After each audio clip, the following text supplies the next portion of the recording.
What if the very people who were meant to protect you, your own mother and sisters, became your greatest enemies? What if their goal was to ruin your marriage and pull you into a world of darkness you never asked for? My dear sisters in Islam, this is a painful reality for some Muslim wives. You may be facing a battle that no one understands, a spiritual war against your own blood relatives. But you are not alone, and most importantly, Islam has answers for you. Today, we will explore the Islamic approach to dealing with this deep betrayal, protecting yourself spiritually, and saving your marriage from their evil intentions. Stay with me till the end, because this message could change your life. Understanding the reality of spiritual betrayal, Islam acknowledges the existence of black magic, evil plots and spiritual warfare. Allah, may He be glorified, warns us in the Qur'an about the reality of Shaitan, and those who follow his path, greater than, and indeed, they knew that the buyers of magic would have no share in the hereafter. Surah Al-Baqarah, Quran 2 verse 102. Your own mother and sisters may have turned against you for reasons like jealousy, control, or spiritual corruption. This is not new.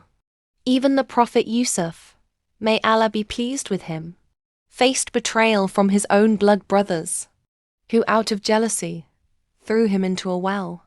But did their plan succeed? No. Allah had a greater plan for him. Let me share a real-life example. A Muslim wife, got married to a righteous husband.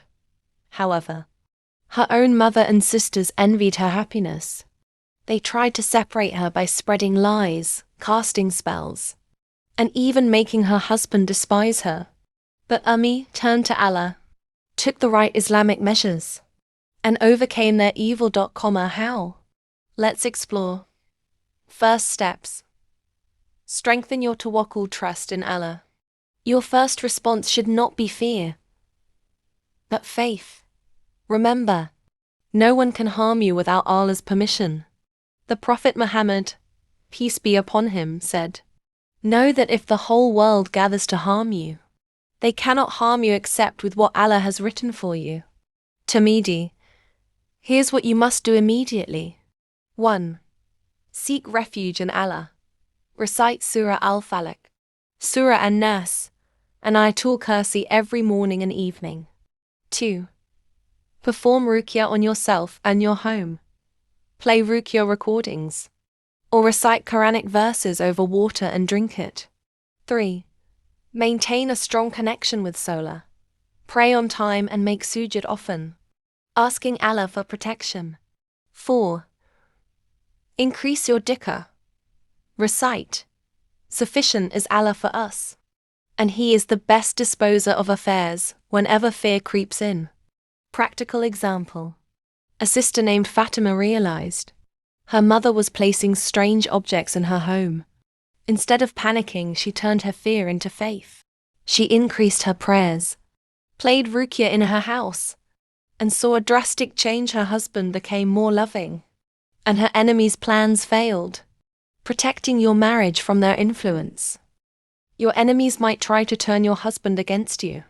They may use whispers, false accusations, or even black magic to break your home. Here's what you must do. 1. Communicate openly with your husband.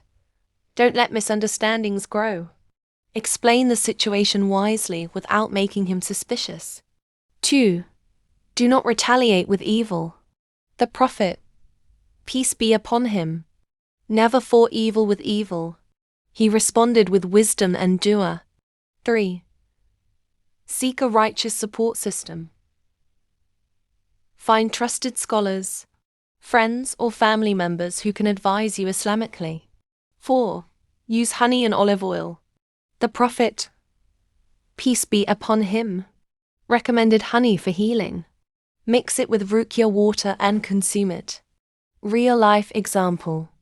A Muslim wife, Sumaya, noticed her husband suddenly started hating her without reason. Instead of accusing him, she stayed patient, increased her du'as, and gave him Zemzem water with ruqya. Slowly he changed, and the spell against them was broken. Cutting ties or maintaining relations. Islam teaches us balance.